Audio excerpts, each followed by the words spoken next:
Էլ չի ցնցվում Թրամփը դեռ մեկ շաբաթ առաջ ստացած այն տեղեկությունից, որ Ուկրաինան անօդաչուներով հարձակվել է Պուտինի Վալդայում գտնվող նստավայրի վրա։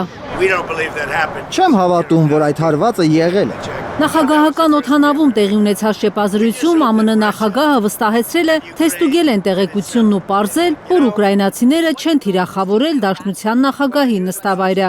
Այդ դեպքում ինչու էր դեկտեմբերի 29-ին հավատացել Պուտինին, հետաքրքրվել են լրագրողները։ Այդ պահին ոչ ոք չգիտեր ինչ է տեղի ունեցել։ Դա առաջինն էր, որ ես լսեցի։ Նա ասաց, որ իր տունը հարձակման է ենթարկվել։ Տեղեկությունը ստուգելուց հետո էլ չհավատացինք դրան։ The Wall Street Journal-ի տվյալներով Միացյալ Նահանգների կենտրոնական հետախուզական վարչության պետն է Թրամփին զեկուցել, որ Ուկրաինան փորձել է հարվածել ռազմական թիրախի Ռուսաստանի Նովգորոդի մարզում, սակայն այդ հարվածն ուղղված չէր Պուտինի նստավայրին։ Վալդայում Դաշնության նախագահի նստավայրի վրա անօդաչու թռչող սարքերով գրոհի փորձի մասին առաջինը հայտարարել է Ռուսաստանի արտգործնախարար Սերգեյ Լավրովը։ Մոսկվան նաև պնդել էր, որ նման գրոհները փորձ են ձախողելու բանակցությունները։ Այս շաբաթ երկու հանդիպում է կայանալու եվրոպական դաշնակիցների հետ, Ուկրաինայի դեմ Ռուսաստանի պատերազմի վերջն արագացնելու հույսով, հայտարարել է Զելենսկին։ Այս շաբաթ Եվրոպայում տեղի կունենան հանդիպումներ, որոնք պետք է նպաստեն մեր պաշտպանության ամրապնդմանն ու արագացնեն պատերազմի ավարտը։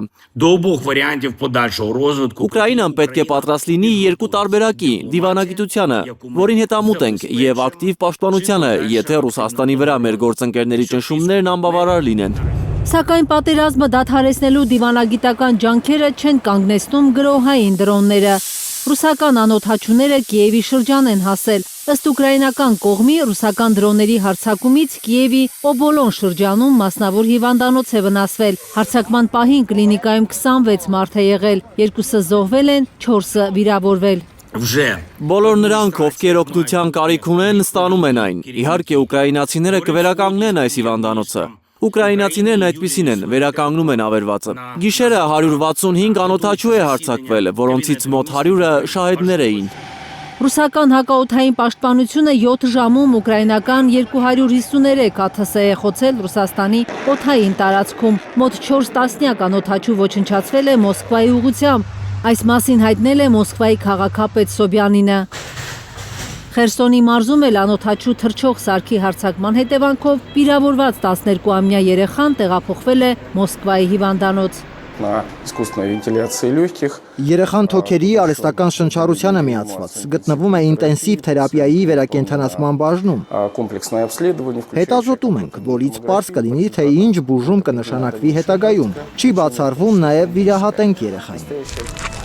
Ըստ Ռուսաստանի պաշտպանության նախարարության այսօր ռուսական բանակն իր վերահսկողության տակ է վերցրել Սումիի մարզի Գրաբովսկոյե գյուղը։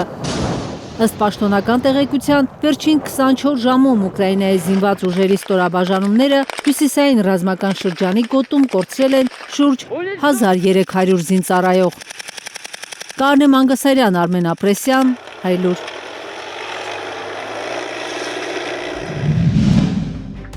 Հայաստանում եւ աշխարհում տեղի ունեցող իրադարձությունների մասին առաջինը իմանալու համար բաժանորդագրվեք մեր ալիքին, սեղմեք զանգակը, որ բաց չթողնեք ամենակարևորը, ամենահրատապն ու հետաքրքիրը։